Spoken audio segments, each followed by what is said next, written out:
Welcome back to The Explainer. So today we're jumping right into episode 2 of our series, the Michael Scot Protocol, the Master Key. Now we're going to look really closely at a fascinating analysis of what's known as the Johnson-Voynich Laboratory Manual. For centuries, scholars have just endlessly debated the famous Voynich manuscript. It's this text that has completely, resolutely defied decipherment. But what if we've been looking at it all wrong? Honestly, get ready to have everything you thought you knew about historical cryptography turned totally upside down. Today we're exploring a detailed framework that treats this text not as some abstract, unsolvable mystery, but as a highly structured, literal technical protocol, allegedly authored by the 13th century scientist and alchemist Michael Scot. Ever since Wilfred Voynich pulled this manuscript out of obscurity back in 1912, it has basically been the holy grail of historical cryptography. The vellum dates back to the early 1400s, but here's the crazy part. Not a single word has been definitively cracked by traditional code breaking. But here is the real hook for you.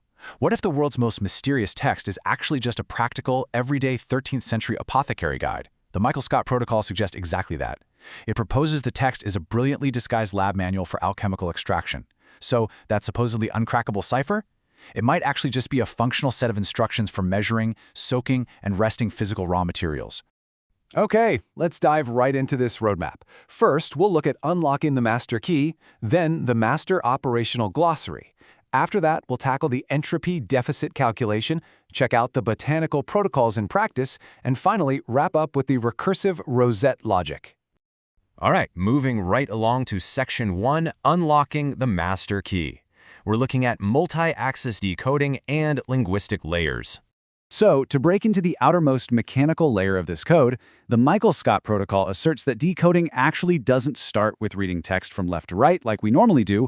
Instead, it literally begins with physical manipulation of the book itself.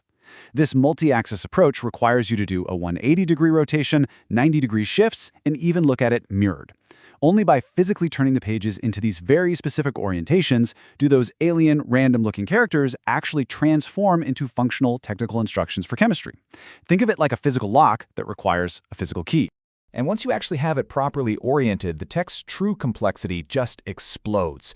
The protocol suggests this manual relies on a really staggering combination of 5 distinct linguistic layers. We're talking Latin, English, German, Russian, and Arabic. And that Arabic layer even integrates runic letters and Islamic mathematics.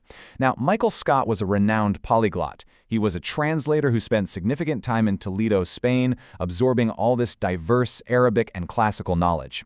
So these 5 linguistic layers, they essentially act as the structural gateway to a massive recursive system of 256 subbooks packed inside the manual.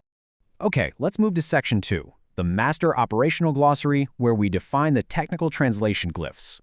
Right, so now that we have the manuscript correctly rotated, we can finally define some specific practical symbols. This is where the whole thing goes from abstract mystery to remarkably tangible. Our very first anchor in this glossary is a glyph that looks quite a bit like an 8. In the context of the rotated text, this translates to weight, or drachm, and this is the primary unit of physical weight for the raw materials being processed. By establishing this foundational symbol, we can actually start to read the physical workflow right alongside the alchemist. Every single time you see this glyph pop up, it's a direct instruction about the mass of the ingredient.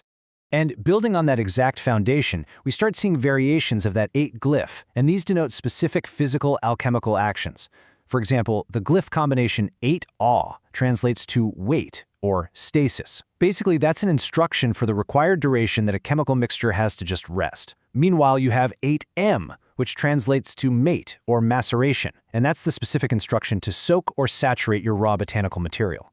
It is a highly precise recipe. You weigh it, you soak it, you let it rest. Next up is this absolutely crucial 4P symbol. This translates to step, op, or scruple.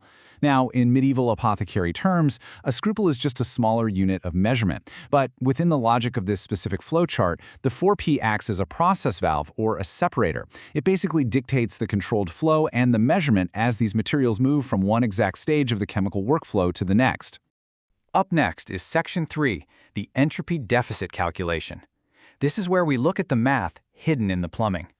If you look at what's often called the biological section of the manuscript, you're going to see these really complex, honestly kind of bizarre drawings of interconnected tubs and pipes. But the protocol reveals something fascinating. These aren't biological diagrams at all.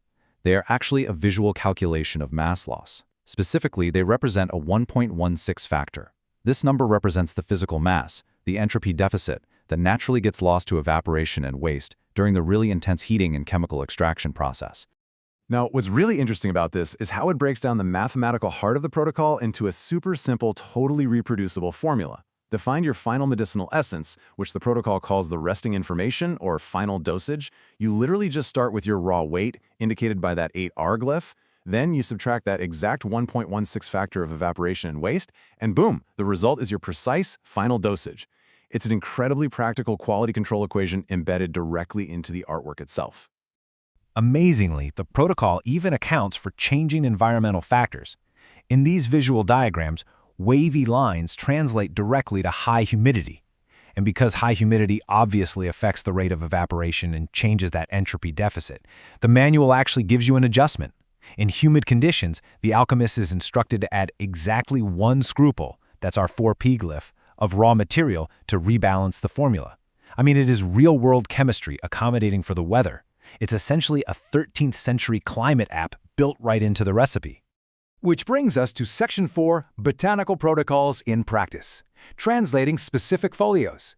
Let's actually see how these abstract mathematical rules and measurements get applied directly to real plants in the translated folios.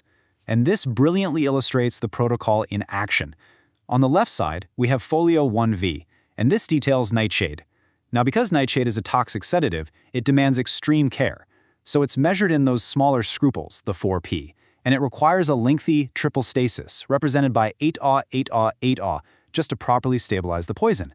But contrast that with folio 2R on the right, detailing ephedra. Since ephedra is a common stimulant, it's measured in the much larger drams, the 8 glyph, and it only requires a single stasis. The actual syntax of the glyphs directly reflects the chemical danger of the plant you're working with. Furthermore, the famous zodiac folios in the manuscript take on a completely new meaning here. And honestly, this part is just incredible. The protocol states that the stars in these drawings, they aren't astrological markers at all. They are thermal units. They're literal heat settings for a medieval stove. So the summer signs of expansion, like Aries and Taurus, feature high star density. That indicates maximum heat for rapid maceration, the 8 a.m. Conversely, the winter signs of contraction, like Scorpio, feature a much lower star density, and that indicates the cooling environment needed for that delicate triple stasis of toxic substances. All right, moving into Section 5, the recursive rosette logic. We're looking at folio 86V and the grand workflow. This brings us right to the climax of the manuscript's architectural design, that massive, fold-out rosette map you find on folio 86V. According to the protocol, this map is actually a master pharmaceutical flowchart. If we logically trace the physical path of the ingredients here, the workflow is just brilliantly laid out. Step 1. Raw materials get harvested and prepared out in the outer circles. Step 2. Those materials are then passed inward through those specific 4P process valves we talked about. And finally, Step 3. All of the separated, carefully measured essences ultimately converge right at the center, a location referred to as the equilibrium hub. So, what exactly happens at this center point? Well, the equilibrium hub is where the ultimate final bottling happens. In the context of Michael Scot and 13th century alchemy, this central rosette represents the synthesis of the ultimate prize. It's the production of the philosopher's stone. The entire manuscript is basically one giant funnel, leading straight down to this singular, legendary alchemical goal. And the sheer scale of this design is truly staggering to even think about. The analysis states that this laboratory manual operates on a recursive architectural structure of 256 subbooks. That is literally 4 books, inside 4 books, inside 4 books, inside 4 books. It's this monumental, multi-layered system of data compression that would have allowed a true mastermind like Michael Scot to catalog an entire world of alchemical and botanical knowledge into one perfectly integrated, seamless cipher. It really leaves us with a totally fascinating perspective to ponder. Could the world's most baffling cipher, a puzzle that has literally defeated modern supercomputers, simply be a brilliantly disguised, highly practical recipe for the philosopher's stone? By looking at the Voynich manuscript through the lens of the Michael Scot Protocol, rotating the text, following the process valves, calculating that entropy deficit, we see a highly organized, genius mind at work. It transforms a document of pure, baffling mystery into a window looking directly into a medieval alchemist's laboratory. Thank you so much for exploring this remarkable framework with me today, and I really hope this leaves you eager to look closer at the codes hiding right in plain sight.